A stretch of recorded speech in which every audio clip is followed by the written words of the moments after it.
Hey, what's going on? Welcome along to episode 24 of the Strategy and Conversions podcast. I'm Jamie Michael Joseph, and as always, I'm joined by Mark Tanner. Mark, say hello, mate. Hello, everybody. How are you all doing?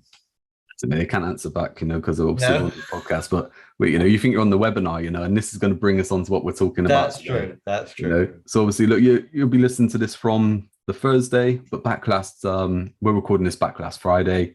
And the night before we did the webinar that, I talked about in last week's episode, actually. And, the webinar was all about online marketing, the opportunity that you have right now, some of the stuff that I've been doing, some of the stuff that we're doing at Strategy and Conversions. And yeah, it was great. It was a good kind of hour and a half. Bad news is you missed it. By the time you listen to this, the replay would have been taken down and everything if you didn't get involved. But the good news is we will do another one towards the end of the month. Yeah. I'm going to give you the details towards the end of this episode on how to join that. But going back to this webinar last night, we had some questions come in at the end where, after talking for an hour, Mark wanted to shoot all these questions at me, just keep me talking. But these questions were really good. And what we thought we'd do is just revisit some of those questions now on the podcast and give you an insight into some of those questions. And, even the areas where, not that we disagreed, but where we had different answers, so, this is really cool, and I shared just a couple of things that we touched on in the webinar as well. But Mark, I'll hand it over to you and just run through some of these questions. Yeah. Okay. Yeah, we had some questions which were really quite good, and the first one we'll talk about because this is one that we slightly disagreed on, but not in a bad way, And this was a question from someone who said, "What is the number one skill I need in business?" And I am biased, as you all know, because my skill lies in being a copywriter. I love writing copy, and for me, the number one skill really in business, more in marketing than in business. So let's clear that up because he was talking about business.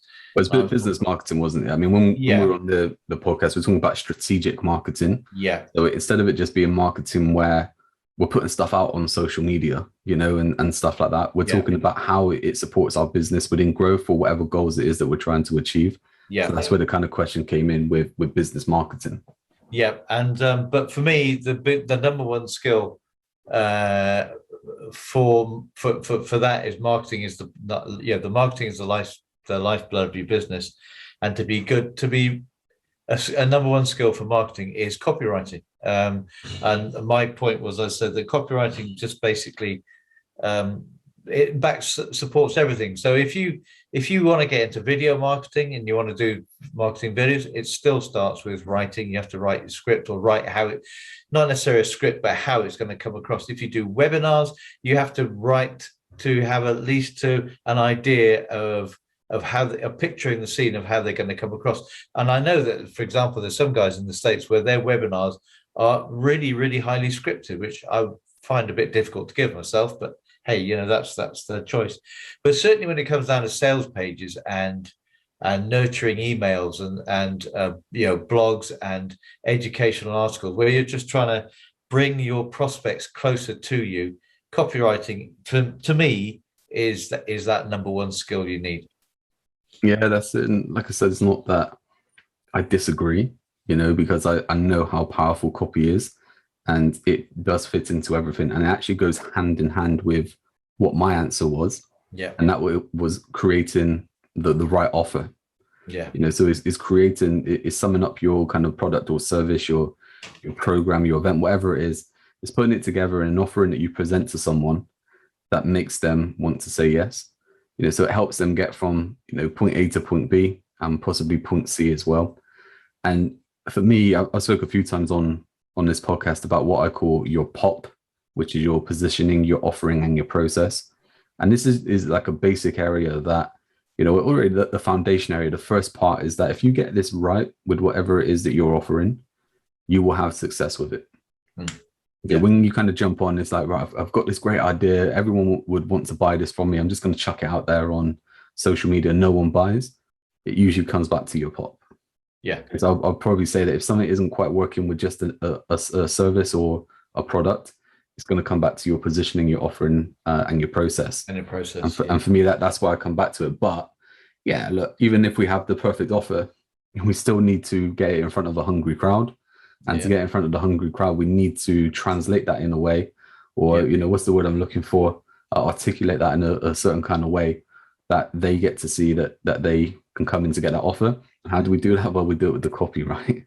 Exactly. So, it does fit hand in hand, but it's funny how we both have different opinions there. And I'll be quite honest. I think I've said it over the years with different people where in marketing, it's not a one size fits all. It's not an off the shelf kind of thing, especially that whole kind of strategic part about business marketing. If we're looking to make that work for someone, we're looking at sketching out the plan to make it work. Now, someone may look at that from a different angle. It's like, as long as we're reaching the same destination, but it doesn't matter which road we take to get there. It just depends on, how fast you want to get there, the way you want to kind of, travel there. And I said it before in this kind of way, where it's like, if you want to get from Bristol to London, it's like, well, do you know what? Yeah, you can drive up the M4. You could be chauffeur driven up the M4. You could ride a bike. You could walk. You could get a helicopter, an airplane. It just depends on how fast you want to get there, how you want to travel. And you could be scared of flying, for example. So, getting the train makes perfect sense to you. So that's where the kind of risk averse stuff comes in. But just going off on that kind of tangent there is that, look, it's fine that we have different opinions, because actually we're still looking to get to the same destination. Yeah. And it's how they all fit in together to work together. And this is, again, going a little bit off topic, but I think this is where we are within marketing today, is that it's not just about one thing. It's about how they all fit together to basically equal, what you're trying to achieve.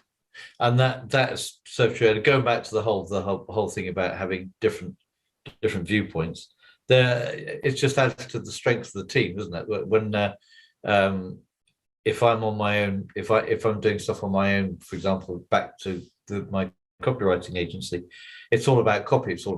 But that, as you said, that's not the only aspect of marketing. It's really, really important, but there are other things that come into it. So when you combine the two, and when you have that kind of power of, as you say, creating the right offer, having that product, and then combine that with the power of copy, then you're really going to start actually putting it out there to make profits from it and actually be selling it. So no, I think it was really good that it's quite interesting, but it was really good that we had that slight difference. But I think that you're right. It's just it's complementary, and I think this is where this is one of the reasons why you and I have started working, in this, bringing this together in collaboration, because in the past we've both been working on our own, sole traders, doing different things. And I think I think the most dangerous number in business is one, because I found that out with heart attacks and stuff. So my copywriting business really did die to a certain extent. And one of the lessons I kept meaning to put in place and hadn't was that I needed to bring in a team of people to help me write and fulfill. And I kept saying, I'll put that off. I'll do that again. I'll do that tomorrow. I'll do that tomorrow. And then, of course, you can't legislate for having a heart attack and then being in hospital all that time. And the most dangerous number one meant that I was out of the business. And without me in the business, nothing was happening. So that was a huge lesson for me. And I've heard the lesson before. But interestingly, I used to have a mentor, used to have Kristen Simpson, and no, sorry, it was Nigel Botterill actually. This one, and he said he always employed people in twos. So if he wanted to fulfill a position, he would still always employ two people on there, and they would be under. I presume it's still okay, and they'll be on their sort of their term sort of 3 months contract to see how they're doing, and eventually, if they were both good, he would go, brilliant, I've now got two people who are bringing me in more income. If one was not so good and one was a real star, the one that was not so good would probably either leave or be would that probationary period, within that probationary period, they say, I'm sorry, you're not good enough or whatever. But he was saying always go in pairs, because it's the most dangerous thing is to take on one and realize that you've interviewed a disaster. I And mean, it's true. I mean, I've heard that a couple of times, and I heard it at an online summit actually, just a few months ago, and I can remember they said exactly that about employing two, and that's what they said is that one will outshine the other one, you know, and it's like that way there you can then see which one you need to pick and stuff like that. But worst, the scenario there could be that they're both really good, and now you've got two solid people. Yeah. And what they also said is that if you employ within two, well, there's a bit of competition then. Exactly, that's the other thing. Yeah. And he was saying that the competition is great because one, you have two people next to each other, or virtually next to each other, and they're and one's producing whatever they're doing. One's producing an output, the other one is trying to better that person's output. So then that means they're becoming more productive all the time. And also the whole thing about collaboration as well, isn't it? Is that especially if you're employed, but like you and I working now in strategy and conversions, but we did this anyway. You used to pick up the phone and do this. Is you can bounce ideas off each other so quickly to say, what do you think about this? And then and if you disagree, then you can say, I'm not really sure about it because, and you give your reasons. And okay, right, I understand. And then it just makes two heads are better than one, but also two heads. Once you get together on a particular issue, you have. It's kind of like having a mini mastermind. You actually create this third mind of thinking, oh, actually, we could take this to another level because this is our thinking is growing, and all of a sudden you've got this third mind that has another level of thinking altogether, and suddenly you get ideas that come down from this third mind you didn't even realize that you had, and then you bring them together. That's the principle of a mastermind, of course. But having two people even working on a problem is really it can make such a difference. But going back to the question, I think you're right, and going back to the number one skill, there are marketing really when it comes down to it. It's copywriting is a part of marketing. Creating the right offer is a part of marketing. The number one skill for any business is marketing, because if you don't have that, then you have an expensive hobby. I think it is, well, mate. Like it kind of just dawned on me, like the real answer there is that the whole kind of skill that you need that isn't necessarily the question. I think the question more so is like, look, what is like the one thing you need within marketing? And I think it's more about you need a hungry crowd, you need a hungry audience, and it's like that's where I guess like from what we're both saying, the copy, the offer, whatever it is, there is that look, it's just that we're positioning that in front of them, that they can come to us. And I think I've used it on the podcast before, this example, as I said, like going back to my youth and nightclubs and all this kind of stuff, is that when the nightclubs kick out, you'll see like the kebab shop, the cheesy chip place, it's packed, right? And that's because it's just a beacon where everyone's just like, I need to get food, I need to go there. Yeah. It's just like, they don't need to do any marketing or anything like that to, do any fancy stuff. They don't need systems or funnels or, ebooks or anything like that. They're just in the right place in front of that hungry crowd. And it's like, of course, that what we're doing with our marketing is we're creating that environment for us, is we're getting our stuff in front of that hungry crowd. Do you know what's a very interesting point about that? Is that kebab van or chip van, they've done their research. Right, okay, what clubs are kicking out? And if it's got a street where lots of clubs are kicking out at the same time, they've done the research, say, right, we need to be there at that spot. So they are in the right place at the right time. So again, there's that element of research. It's what do people want? Well, they're going to come out of kebab. They're going to be, they're going to have the munchies. And they're going to want to eat something. So you wouldn't have maybe a high-end kind of boutique restaurant or something really flashy food. Yeah. You'd be giving, let's do a greasy sort of spoon calf, because people are just going to love it. I love it. But I mean, there's so much in that we can take out and run through, and maybe we'll do that in different kind of podcasts. But look, I guess the message is there as well, is that you have to look at your data. So that they've done their research. They know that, when the right thing is. Now you can imagine, and that there as well is that they are, I'm not sure what the right word is to explain this now. I'm still tired from the webinar last night. But it's like they've basically they've gone with whatever the market has decided for them. So they haven't gone, oh, we don't work past 10 o'clock. We don't work past 12 o'clock. They're just like, look, our audience is going to be here at this time. We are going to give what our audience wants, and we're going to open up and give that to them. And I think sometimes you get that with business, where they're just like, I'm good at what I do. This is what I do, and all this kind of stuff. And it's like, that's fine. But if it doesn't match up to your audience, if it doesn't match up to how hungry the audience are, they're not going to buy from you. And that comes back to, again, look, how we articulate the offer that we have, and the copy, the sales copy side of it.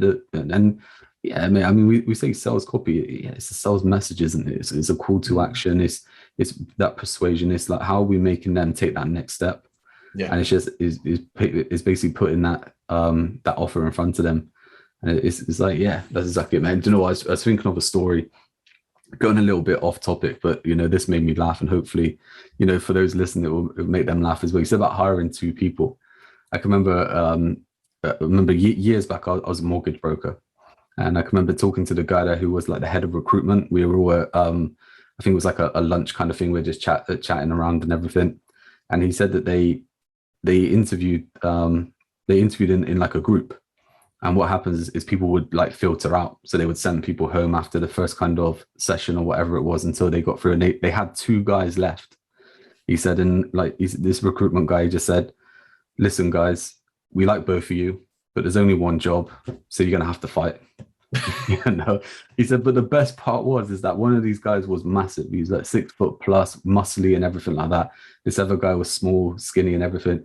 He said the skinny one stood up and took his coat off. He was ready to fight.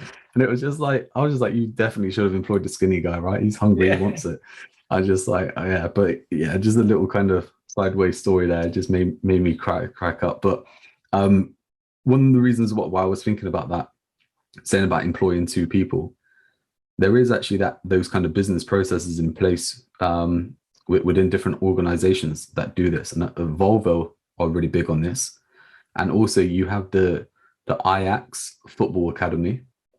They do a similar thing. So what they will do is they will play players in all positions. So what happens if someone gets injured or someone graduates, whatever it is, they've actually got another person who is good in that position that they can fit in to do that. And the same with like Volvo. So if someone's doing, a certain job and they go sick or something happens to them, or someone else can fit in. It doesn't stop down. It doesn't stop production, or it doesn't slow down the process or anything like that. They can just slot people in. I think, you get that sometimes, don't you, within organizations where they say, oh, it's not my job. And everything. And it's like, look, sometimes you need to put those kind of processes in place. And, all that kind of stuff I was thinking about, like you said with yourself, is that, you're on your own and, something happens like a heart attack. You're like, okay, I can't go writing today. So, that kind of work is going to freeze or whatever it is. And it's like stuff like that is important. I know we've said a few times on here that the whole kind of, you get some of the kind of business coaching world who will say, well, if you can't go on holiday and stuff like that, you don't have a business. You just have a job. And it can be those kind of, not those kind of scare tactics, but it's all in that kind of process of selling their services to people. But once you break it down, the principle there is correct. Because it's just like, look, if you are relying on yourself, you're limited to what you can do. Absolutely. And it comes back to that whole kind of thing of, you're always then, it doesn't matter how much you charge, you're always exchanging your time for money. Yeah. And that's something we've talked about, isn't it? As about stop selling time, start selling online, actually. Actually stop selling your time. Selling your time for money is, a lot of people say, oh, but I love what I do. Great, but you're still limiting yourself. You may love what you do, but you're always going to be limiting your income potential to it just being you. Now, for some people that might be fine, but then you as you said, it's just that limitation that if you have a heart attack or suddenly fall awkwardly and break your leg or anything that you can never ever legislate for, then if it's just you, your business is really gonna struggle, and that was brought home to me, well, very, very massively. But yeah, okay. Well, I'm sure we answered that question. Answer that We did on the webinar last night, but that was just we went into more detail. So this was something we were talking a lot yesterday about different. When you were talking a lot about different ways that you could start creating different income streams, in business, or if you were just starting up, or even as a side hustle. And one of the calls we had, or the questions we had, is how do I start affiliate marketing, and where are the best websites to go? We spoke a lot, didn't we, about the fact that most people now offer affiliate marketing. You can go to nearly any company that's selling. Nearly any company will offer an affiliate program. I mean, like, just think of it this way. Think how this sounds, right? If someone said to you, I want to sell your products or services and just pay me a commission, why wouldn't you say yes? Wouldn't you? Yeah. No, it's like, and that's what all these kind of big companies, small companies and everything like that as well, they usually have something in place to do this. Now, I was going to say you won't get this from the likes of the Sole Trader and the kind of local businesses, but you do. You get they kind of drink down the pub and all that kind of stuff. Is that you still get that kind of incentive, where if you pass me any business, I'll do this and blah blah blah. But yeah, the truth is that you can make a lot of money by selling other people's products. Yeah. And in fact, that's how I got started with internet marketing. And I was doing the whole kind of story on the webinar where I said, look, I didn't even have the internet access at home. I was using a work computer. I was using the library. Yeah. And it's like at that time as well, you couldn't just accept payments online. You didn't have PayPal and Stripe and stuff like that. You had to set up a merchant account with a bank. You had to wait about 6 months to be approved and all this kind of stuff. I didn't even know where to start with that. I didn't want to do all that sort of stuff. So I got involved in internet marketing just to make some money online. And it's basically a case of there are platforms set up where you can pick a product that you want to offer. You get given a code. People click on that code. They go off to the website. If they buy, you get a commission. Sometimes as well, I was getting paid, mate. They didn't even need to buy. All they had to do is put their email address in, their name and email address. I was getting paid.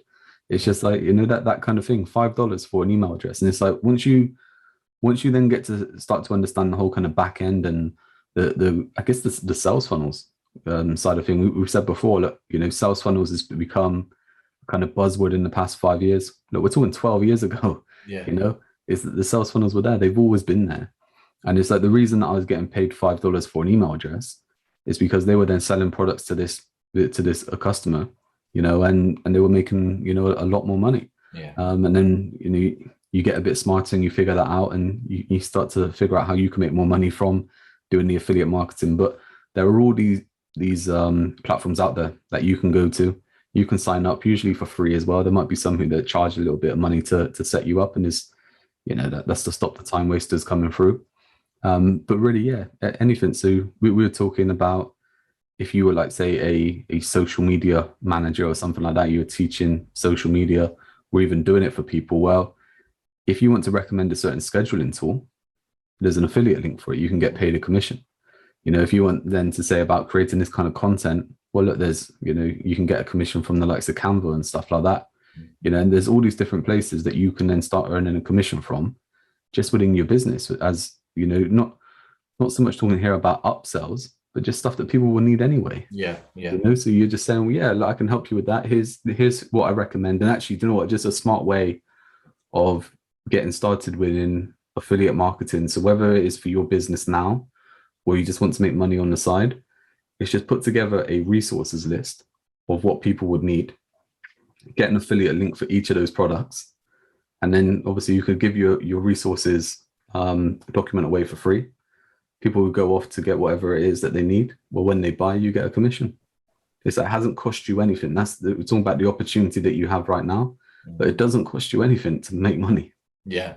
And that's what again, this is something we mentioned a lot on the webinar yesterday, was that the opportunity is huge. I mean, people looking at the state of the economy at the moment, and the fact we've just coming out, well, we're not quite out of pandemic yet. There's all sorts of variants going around and flying around, and that things seem to be hard. the internet and the phone, having a phone, the internet, stuff that, well, when I started years ago, what wasn't around, just makes things so easy now. And affiliates. I mean, but again, I'm sure that when you started out, Jamie, and I know before that, affiliate marketing was difficult to try and find at one point. Nobody had really thought about it, but now it's everywhere. Every company you go to offers an affiliate package, so there's no easier, and they'll be, because they want your business, they want you to be selling for them because you become an extra salesman. They're not going to make it a difficult process to start. So the opportunity just to be able to, if it's 50 quid, 60 quid a week, even that could change things for you. It's so easy to do. So easy to do. That's the thing as well. Look, when I got started, is that once I figured out how something was working, well, I just replicated that. I duplicated it for a different product.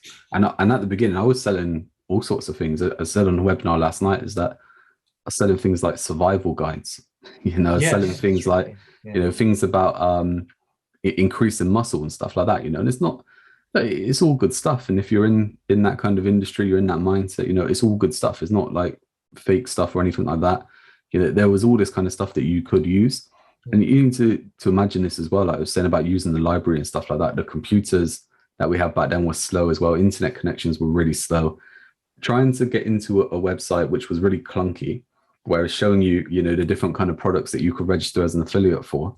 You imagine it just being like, 1 second you see a bit of the top of a product, the next second you see another bit, and all of a sudden it's like, it's like 20 seconds before you can even see what the product is, and it's like, by the time you've decided it's not for you, it's that you've wasted 5 minutes of your time. Whereas today, you can hit a few keys on the phone and it's done. Absolutely amazing. And a little kind of story here as well. I mean, this is bad, don't do this, right? Because it's a scam kind of thing. But going back a couple of years ago, there was this big there's these ads going around on Facebook. Apparently the owner of Center Parks, right, is what he wanted to do is give away a holiday, or he had so many different holidays that he wanted to give away, right, within the next kind of year, and stuff like that. And all you had to do is just go and register for their newsletter or something like that to basically get into the draw. They're going to pick some people out at random. Basically, it wasn't the owner of Center Parks. There isn't an owner of Center Parks. It's like a board, and it's a company, all this kind of stuff. But what was happening there is people were going through to the page where they would sign up for like the emails and stuff like that. Well, that was an affiliate link that he had, right, for Center Parks. So whenever they clicked that ad, it was an affiliate link that tracked them to Center Parks. They would put their details in to start receiving emails. But because they landed on that page, they get cookied for like the next year. So when they're getting all these kind of emails from Center Parks and stuff, and they're just like, I didn't win the free holiday. Actually, Center Parks looks good. I want to book something. Well, he's getting a commission when they book. He's getting a commission. It's like, so like, don't do this as a scam, right? But it's like that's how it works. That's how you can get in. And there are, like we said, anything and everything we just said there about Center Parks. You get the likes of Amazon, eBay to Argos and stuff like that, and even higher. I mean, you can get like cruises and stuff. I can remember a story of a guy, and I don't think he ever got anywhere with it, but he signed up to be an affiliate for a yacht company, right? And these yachts were selling for millions, and he would get a commission on them. You only need one. Right? You only need one. And it's like, it may be a bit harder just to sit at home and make that work for you. But if you really want to get out there and hustle a bit, But I suppose it depends if you're in the yachting fraternity. Well, that's it. And you're your name's quite well known in there. Then as you said, you only ever need one, and you'll be really, really happy with that. And think about it now from just like a cross perspective as well, of that it's all about just the same client type. It's not that you have to be within that kind of that yacht or whatever that kind of industry is. It could be that you're a financial advisor, that you basically advise to elite people that they have that money, they have that cash, that you can then say, check out these yachts. That's right. Like, and you can get a commission on it. And it's just like, and anywhere and everywhere has some sort of affiliate product, because why wouldn't they want to make more sales by not doing anything? Exactly. And you have that opportunity. You can get started today. you know, and it's like it's just putting in that work to do it. And it's not easy. It's not easy anymore anyway. You know, back when I first got into it and I was doing it, you could just put a post out on social media and people will be clicking it and going off and doing it. Where today you need to put in a bit more work. Yeah, of course. But that's the same with anything, isn't it? The same with it is the marketing space in general, right? Is that you just have to cut through the noise. All it is, what we're talking about there is that you have to give a reason for someone to want them to go off the click. Exactly. To go off and see it. Yeah. I mean, the big one, not to go on too much about this, but a big one at the moment is people going away on holiday or cruises. And they're just starting opening up. So there'll be cruise companies that are offering affiliate links, and you know, there's no reason why that you know there's going to be a demand for it. That's the point, and so there's something you can put out there. I think as well, mate. Just a little topic just to pick up on that is like for me, I mentioned on the webinar, like when I got started in internet marketing, it was just to make some money online, you know, and it was then as I kind of got into things. Well, actually, that was my kind of dipping the toe in the water experience to see if I liked it. So it's like if you want to get into an industry, I mean, imagine like that. Imagine saying something like you want to maybe start your own travel agency or something like that. And instead of going, okay, like, I'm going to go and set up a business and maybe get a premises, or, you know, I need to get a website and all this kind of stuff, just start with affiliate marketing. Yeah, that's right. You know, just see if there is that demand. And this is, I'm going to just give you a little insight here. Is I say like you don't need a website or anything like that, but you could just start a Facebook page or Facebook group. You could start just like a little blog or something like that, just about travel and just about different places to go on cruises and stuff like that. And then all you got to do is just have a little button there that says, look, if you're interested in finding out more about this cruise, click here. That person goes through to that cruise company's websites where they're cookied. You know, they're in that affiliate for however long of a period. Yeah. Well, if they do buy, you get a commission. Yeah, absolutely right. Yeah. Okay, so that was So the affiliate marketing is everywhere. That answers the question. Now the other one, we had two other questions, and this one I'm going to comment to now because I think this is a question that so many people get hung up about, I think. And the question was, do I have to use paid ads to build my business? There's so many people think that that organic marketing doesn't work, and that the only thing that's going to work is when they can actually start going into paid ads. And that's the thing, that's the magic one that's going to build their business. But I know that you know, and you'll tell us here that that's not the case. Yeah, totally. I mean, for me, that as I was saying on the webinar, look, when we take ads, I count them as any other tool. Right now, you got to think within business, within marketing, we have different processes, we have different frameworks, we have strategies, we have tactics, and then we have tools. And those tools can change anytime. You know, we get to use them to our advantage. And I was telling stories about how when I was doing the whole kind of affiliate marketing, well, I was making all my money from Twitter. Right? That's where I was getting all my traffic and all that kind of stuff. Twitter changed. I lost that income stream. Right? We had websites then as well. You know, Google changed their algorithm back in 2012. Right? That stopped that income stream. I was working with businesses with Facebook, and we could guarantee that if they had a Facebook page, they would get inquiries. That changed when they changed the algorithm, right? And we've just seen the whole kind of big thing with Apple, Google, Facebook, all kind of going to war with each other, really, over on, you know, how ads are tracked and all this kind of stuff. And it's like, so there's a big change within that ad game. So if you were relying on ads and you were relying on pixels and all this kind of stuff, you know, it's talking about affiliate stuff as well. I mean, it's even affecting that. And the whole point here is that, look, things are changing all the time, and it's always the front end. Like we're talking about frameworks and strategies and tactics, they don't have to change, but you just change the front end. So ads are just one of those things. So, you know, video has been a massive trend. You can jump on that. You know, Clubhouse came about, was a massive trend and stuff. Interesting on that. We talked last week about trends, and we talked about Clubhouse. Facebook have just opened up a new feature called audio rooms. Oh, right. Right. So we talked before about Facebook copying reels and stories from Snapchat and reels from TikTok, and now it's got audio rooms from Clubhouse, right? So yeah, look, just trends can change and stuff like that. So you get to pick which tools you want to work for you. Now, ads are really good in a way where you can get in front of a wider audience. Of course you can. But if you have no proof of concept of what's working and what isn't, it is gambling. So you are just putting money out there and hoping that something comes back. If you have something in place, like you have a website where you're giving away access to a couple of modules to a course, and you're doing that for free, and then that 9 out of 10 people that do that, they then buy the course, well, you have some sort of proof of concept there that you can then spend more money on ads to get more people into it, and you can make money from that. So you can build your business that way. But if you're just going, I'm starting a business, I think I have this product, and I'm going to run ads to get lots of customers for it, you're going to fail. Unless you do something amazing, you're going to fail. And part of that is just because of the times as well. You think how many sales messages we're getting. Everyone's promising the world to us.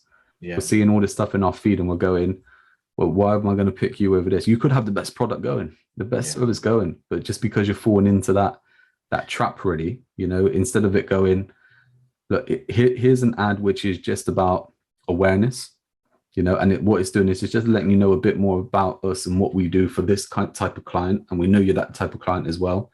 And this is what we did to help this person. This is what we did to help that person. If you want to find out more, we're over here. And that's interesting, because that ties right back into the first question and the kind of the things that we were talking about. So first of all, like you said, even if you've got a great product, if your positioning is wrong and people aren't aware of it, your ad is not going to work, or they're not aware of your credibility, the ad isn't going to work. And from my point of view, I'd say the same thing. If the copy of that ad is pretty poor, then people are it's going to scroll onto their Facebook feed or whatever, and they're either, worst case, they're going to click on it and then move off, and therefore you've paid an amount of money, or they just cannot bother reading it, and it just goes button. You just think, oh, my ads aren't working. Probably not, because the amount of times, I'm sure other people have seen this, that you see ads that come up on your Facebook feed, and you just think, oh, what's all that about? And you're just gone, because the headline hasn't caught you, because I wasn't the right audience for that ad, so the positioning wasn't right. There's a myriad of reasons why I would have scrolled on. And so for ads to work, first of all, you need to know your audience. Secondly, you need to know the proof of concept, like you said. So you need to know your numbers. You need to know exactly what's going on. Has it worked? Has it worked organically? Have people been interested? How many people have been interested? Like a pool of numbers. How can I measure that? And then once you get to the stage where you've measured it, you think, yeah, actually it is start working, then you can start contemplating the ads. But even then, you still have this big thought process before you just suddenly say, here's a wad of cash, bang, I'm going to start pushing out these ads. And that's it, mate. It's an easy way to lose money. Yeah. With ads, because look, and I keep saying Facebook, but all the platforms that are running ads, whether it's Google, is LinkedIn, whether it's just the kind of the local magazines that come through the door and stuff like that, right? Like, the fact is that they will take your money. They're quite happy to take your money. That you're not paying them for results. And I mean, even if you get into actually running ads properly on Facebook, you can start picking on the results and stuff like that. But look, just because someone is clicking to go onto your website and stuff like that, it doesn't mean they become a buyer. No, there's different things that need to happen in here to make things work, and that's what we're saying about proof of concept. The only time that I know that question last night as well was talking about Facebook ads, but the only time I would say about running ads to grow a business is like, look, if you're just starting out and you're doing stuff on, like, say, a local level, and you are, just say you're a tradesperson, and you're looking to get out to get more customers, and you're putting kind of flyers through doors and stuff like that, that can be a really good way to drum a business. We talked about the kind of the opportunity there with local business marketing. However, what I will say is that I get stuff through the door all the time, and it's so lazy. I mean, it is just a leaflet that says we do this. There's nothing telling me why I would even want it. Exactly. It's just like, we sell this. Thanks. Yeah. And it's just like you might hit some people at the right time that go, yeah, do you know what, we need this, and it is coming back again. Look, it's gambling, and that's the same thing with ads. Is that you may get in front of some of those people who are thinking about it, but because there's no real structure to it, it's just like playing the fruit machine, right? You're just putting the money in and hoping that your lemons come in. Yeah, that's right. The proving of the audience is the crucial thing. Okay, and then this was the last question we got. The last question that I saw last night was we were talking about, so a bit of background here. We were talking about influencer marketing and how that is such a, I can't remember the exact figures, but it was such a massive industry now, about becoming an influencer and what people will call a thought leader in your particular industry. And this was quite interesting because this came from a VA, and which my eyes sort of prick up straight away when I see the words VA, because there are zillions of VAs, and none of them, as if they call themselves VAs, they are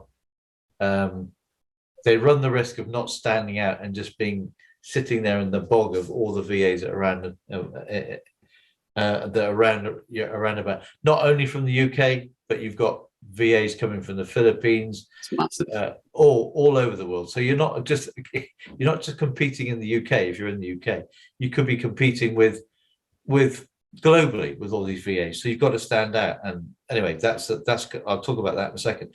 But the question was, how can I become an influencer? How can I make that happen? And we talked about the fact that one of the things you need to do is, first of all, stop calling yourself a VA. Yeah, I mean, let's go into that just a little bit deeper. So we had a slide that came up, and we're talking about the opportunities that you have within the whole kind of digital area, right? So I kind of put this slide up that said the opportunity you have right now is with digital marketing. And that sounds really weird to say because, well, I was saying that 6 years ago. Right? But what happens is the game keeps evolving, and from the pandemic, we actually seen, industry growth kind of metrics and stuff like that, which are predicted for the coming years. We've seen different sectors just like go through the roof.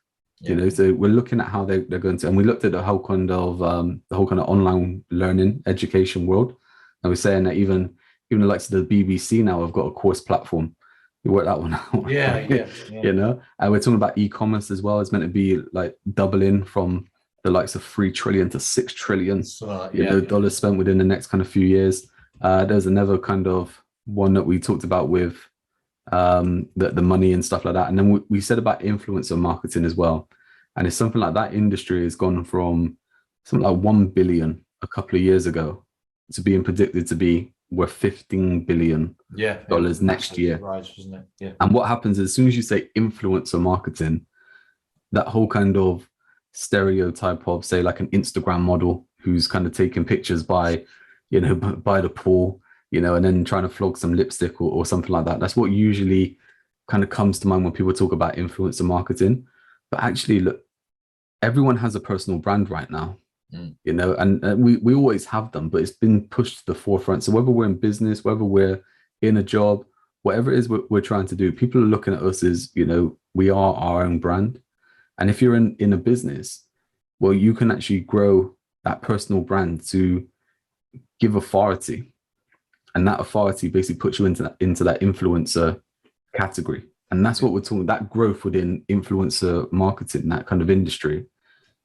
That is where that opportunity is to build your authority. So become that kind of thought leader, to be seen as that person, so that when you basically call something, when you say this is how something is, well, people look to you to give that answer. They're looking to you for that.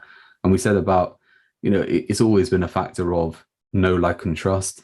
You get to know people, you like them, you trust them. Well, actually, we want to start adding layers on top of that. So we want to start building in value. So you're giving out value. We want to start talking about then intrigue and desire as well. We want people to kind of look at it as like, I want what they have, or I want what they can provide. And that builds up that authority.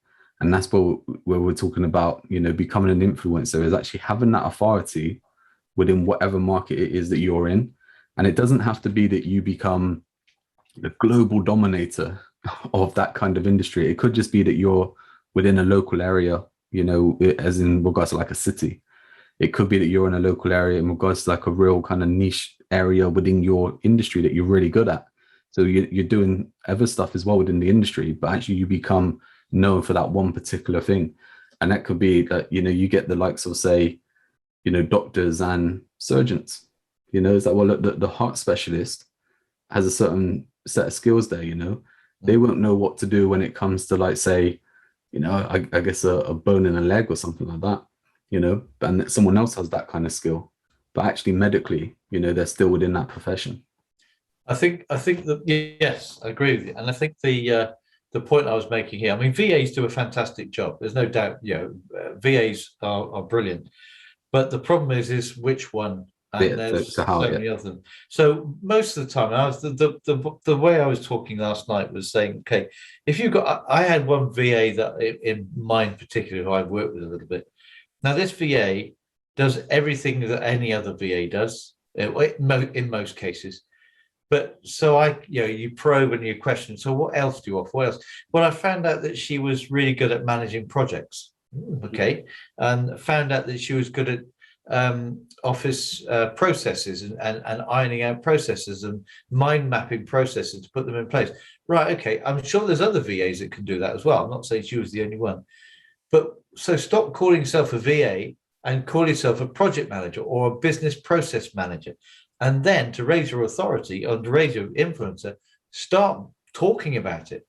Talking about the skills of project management. And then, or the skills about of why you need the business processes, why by ironing or smoothing out the business process that you're making it more efficient. That is what I would call the thought leader. And people start thinking, okay, asking questions in their business. So you can still have the title, I guess, of a VA, but really you're far more than that. And I think the problem with the VA market or industry now is that everybody in there calling themselves a VA is underselling their value. Yeah. And that's the problem. Is it's like somebody who buys a franchise. You have lots. I mean, one of the big franchise. I'll say it. I'll say it. St. James's Place, huge franchise for IFAs. Okay, yeah. Lots of them about. So how do they stand out? Because they have to become someone bigger than just St. James's Place. So they have to have their own identity. Now, they're all very good IFAs, but now when someone sees the card or hears that, I'm St. James's Place, in some cases, I know I've been in network meetings when someone says I'm an IFA of St. James's Place, heads have gone down. They okay, another one. And yet they are not another IFA. They have their own unique individual 100%. Skills.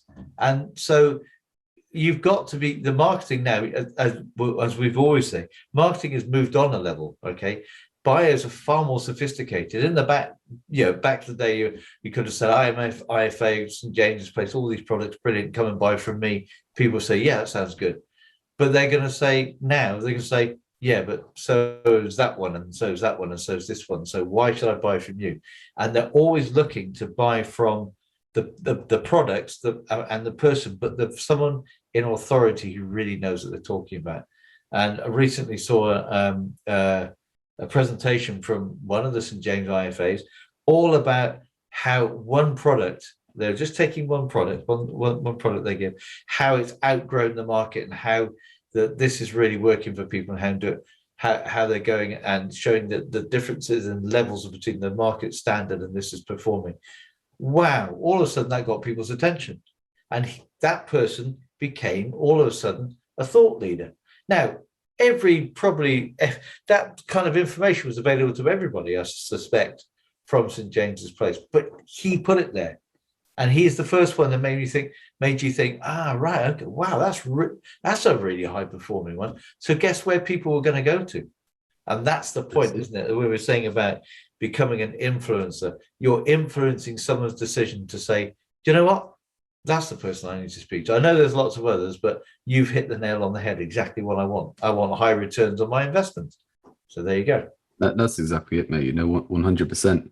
As I appreciate that I didn't actually answer the question earlier. But the whole point there is I want to give a bit more context around what we were talking about, because that whole thing saying, well, look, an IFA, and we're safe for St. James's Place, but look, there are different other ones available, right? Oh yeah. Just for the sorry, yes, just for the podcast. Not bashing anyone in particular, or what we're saying is just giving that as an example, because there are so many different industries, and even in certain industries where people operate the same. So let's talk about IFAs. I mean, there are other companies who do a similar thing, maybe not as big as St. James's Place and stuff like that, but there are other companies that have exactly the same kind of thing with IFAs. So why now do you pick, any of them? What makes them stand out? And it can sound a bit weird to say IFA becoming an influencer, right? And that's why I want to give a bit more context on what we're talking about. Is actually, is that authority, is that thought leader. It's like, why would I go to you within that kind of area? So with the VA, with the IFA, is that, look, just explain it a bit more about how you help people, or what makes you different will already put you in a better place of authority. So like you said, with a VA, project management, business development, and even things like marketing, right? Now, I mean, I've had this for years. I mean, I've being lazy. I've just kind of, people say, what do you do? I get marketing, kind of sum up.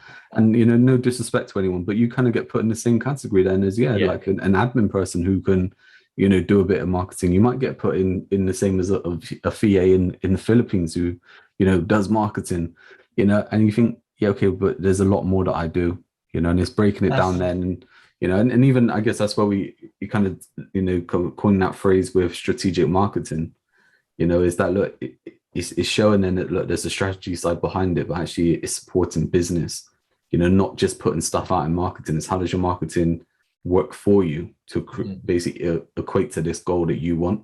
And that's why, coming back to, like we're saying, is it's different for everyone, different tools, different tactics, whatever it is, it works for different people. So we all should be looking at building our personal brand, building authority, becoming an influencer within our space, within our industry, and becoming that thought leader. So people look to us for whatever it is that we want to be known for. And again, look, we've mentioned on the podcast before about, look, you don't have to niche down, to be successful in business, but what you can do is niche certain areas, especially the front end. So what you could do is that you can be an IFA that offers all the kinds of stuff, right? But you can position yourself front end as being the one who is, really hot on investments and knows what the the next best kind of investment is. So people are going to want to come to you and hear what you're saying because you keep talking about the next big investment. And then you can start selling them. You can start looking at pension reviews and all this kind of stuff, but they've actually come to you initially because you're talking about, what's going to be happening next within the market. Totally. And I think that's where you get to stand out. And I think that, and people can argue that, people will say, but you're just talking about niching. No, what you're doing is you're talking about your particular strength. And I think you're right. Again, it comes back to what we said before. You don't niche your business, you niche products. But by niching a product and speaking about your particular strength, then you're opening the door. But to like you just said, to call ourselves just marketers is very general and very vague. I mean, lots of people call themselves marketers, and there's degrees of marketing skill, isn't there? So much different disciplines, different sophistication. It's like it's insane, and it's like I was just thinking then as well, like I don't know about. I was going to say about our listeners over in the States and Europe, but we're going to have to mention Uganda, right? I mean, for like the last kind of 6 weeks, 2 months, we keep getting messages that we're in the top 40, podcasts in Uganda. So look, if you're listening from Uganda, thank you. We love you, and look, we love all our listeners as well. But what I was going to say there is in the UK we have I forgot the guy's name. What's the guy's name? Martin, the money saving expert. Oh, Martin Lewis. Martin Lewis, yeah. I was about to say Martin Lawrence. That's the comedian, now, the actor over in the States, Martin Lewis, like money saving expert, right? He talks about all kinds of stuff. So saving money on your bills, your electric, your gas, and all that kind of stuff, your internet, your mortgages, different kind of store cards, your cars, whatever it is. He's talking about all kinds of different things, right? Within saving money. Saving money is his authority, is his kind of influence that he built up, right? And it's like that there, but he's not niching down into just saying, talking about gas, talking about mortgages, that whole kind of authority angle is money saving. Yeah. He could quite easily go into like something else, it's like, I mean, he talks a lot about kind of banks and stuff and about interest rates. So actually now he's talking about making money. So not just saving money, we're making money now. So where's the best place to make money? And it's like, he can move into that area and he can, push forward and no, this isn't saying this in a way to say he's cheated people or anything like that, because actually the opposite. This is a classic example of someone who is using their personal brand for affiliate marketing, right? Because how do you think he gets his money, right? It's that initially a lot of it was through affiliate marketing. Now it comes down to kind of, advertisements and stuff like that. But a lot of his money made was through affiliate marketing, right? Because when he's telling you where the best deal is and you're going off and buying it, what happens then? He's getting a commission from it, And I'm not saying he does that now, So Martin, don't come after me. I'm saying that, but look, there was a time where, he would be getting a commission for sales that happened through his recommendation. And yes, I agreed. But because of all the things he's put out there and the way, as you said, the way he positioned himself is to help you save money. And he's good. Like, I mean, that's the thing. He's very good at what he does. He is the authority, right? That's the thing, right? There's no reason, right? There's no reason that you couldn't copy that and become like that kind of person for Manchester. It's like there's no issue with that. You could be that person that you create that dominance over a local area where you're the go-to person for saving money. And that's an interesting point, isn't it? Because we talk about marketing, people who maybe have an existing business or people who may be starting out. We've got all sorts of people on the podcast, I know. But sometimes you don't have to, many times you don't have to reinvent the wheel. Find out what is working, and if someone's working something really, really well, Martin Lewis, we'll take that in the UK. Here's examples in the UK. If you look at his model and it's working really well for you, then like you just said, copy it. It doesn't matter that you might be another one. You're only going to be one of two, as opposed to not actually getting off the ground. You could be the local version of Martin Lewis. You copy what works. We're not saying that you have to reinvent things all the time, because actually, why do you? It's just, that's hard work.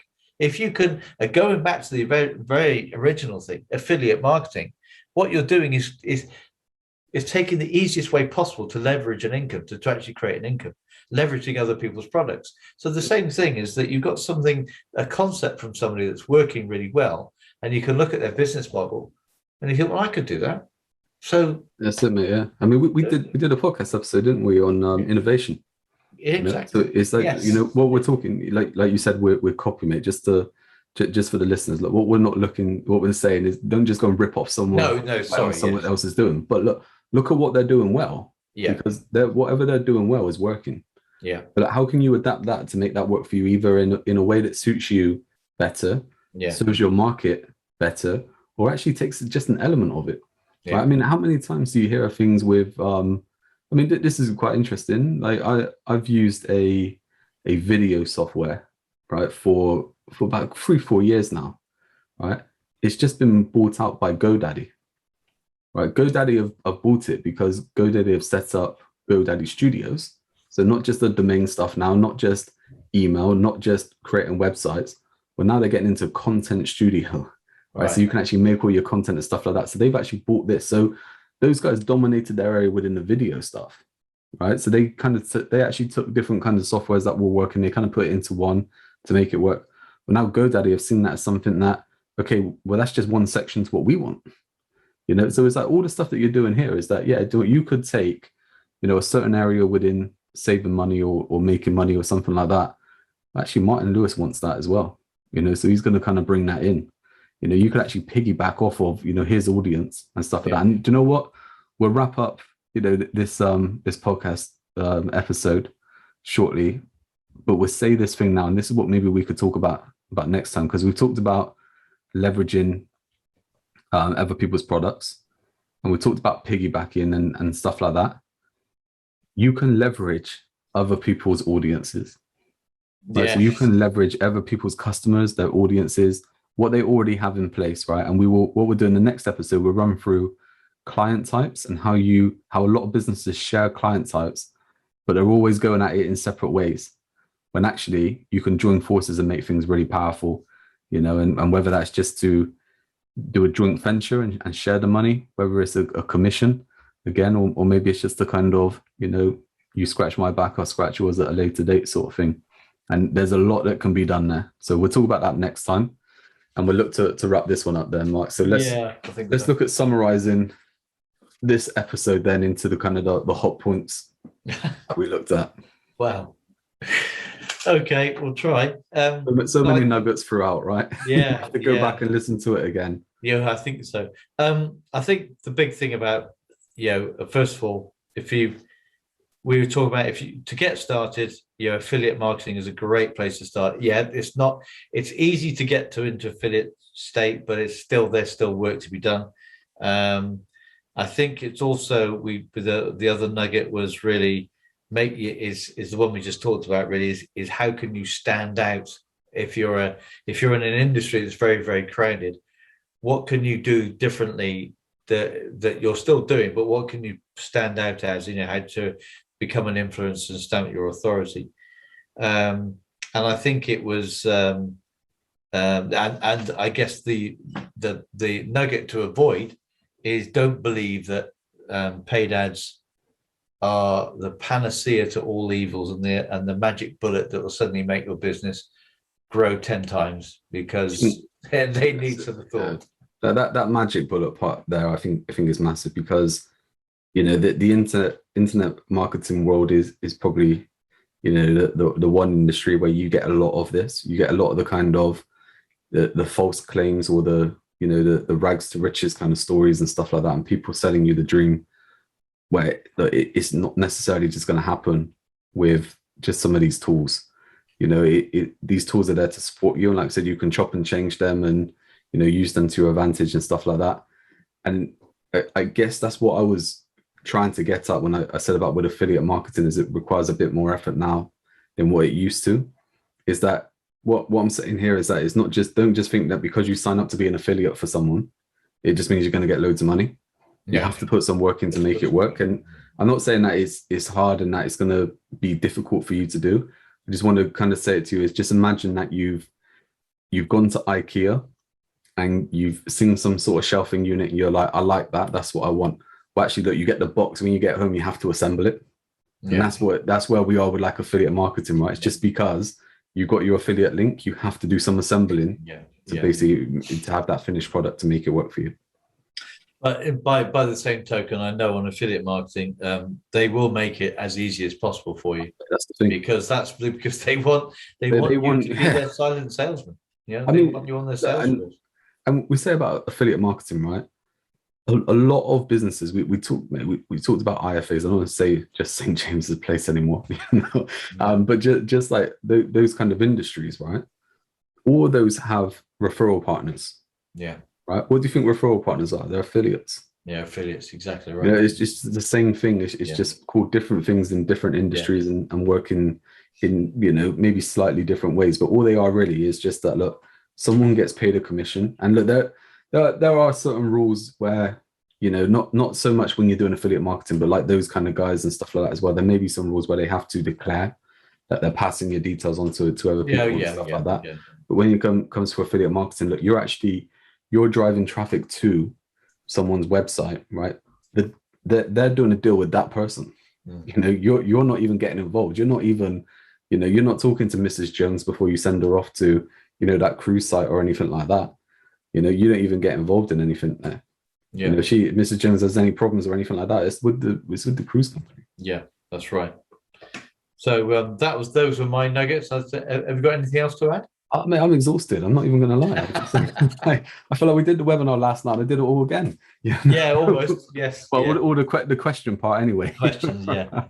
But I mean, look, I think it's been good to do because, that's the thing we talk about every week, don't we? That Look, if you have any questions, if you have any things that you want us to talk about on this podcast, send them to us, contact@strategyandconversions.com. You can message us on social media as well. Give us a follow, give us a few likes and stuff like that, wherever you're listening, or watching this from, give us a little subscribe and all that kind of stuff. It all helps. And yeah, I guess just to mention, we are going to be doing another webinar again. So we're going to be doing it the last Wednesday of the month in September. So I think I've got it written down somewhere, the 29th, Wednesday, the 29th of September. We're going to do it at 1:30 p.m. UK time. Yeah. And I think you kind of alluded to it, man. I know we didn't kind of agree yet, but I think you alluded to it when I said something. But we're going to call it "Stop Selling Your Time and Start Selling Online." Absolutely. Yeah. So we're going to talk about the whole kind of opportunities that people have online, the whole kind of automation, the processes, how you can get things working for you to make, your business work even better. Or if you just want to get started, or you're not doing anything right now, then, it's going to be really good for you. So we'll put the link in the chat, wherever you're watching or listening, and you can get signed up for that one. But yeah, it's going to be pretty good. And I said some of the things that we mentioned within this podcast episode we'll be covering in more detail. So especially like I said, the affiliate side and the authority side, influencer and stuff like that, the opportunities that you have right now with online marketing, the digital reboot, that's what I'm calling it. So take advantage of it. Yeah, absolutely. Yeah. Great. Let's wrap it up then, Mark. It's always been a pleasure. Okay. And I'll see you next time. Yeah, see you soon. Okay. Thanks, Jamie. Bye.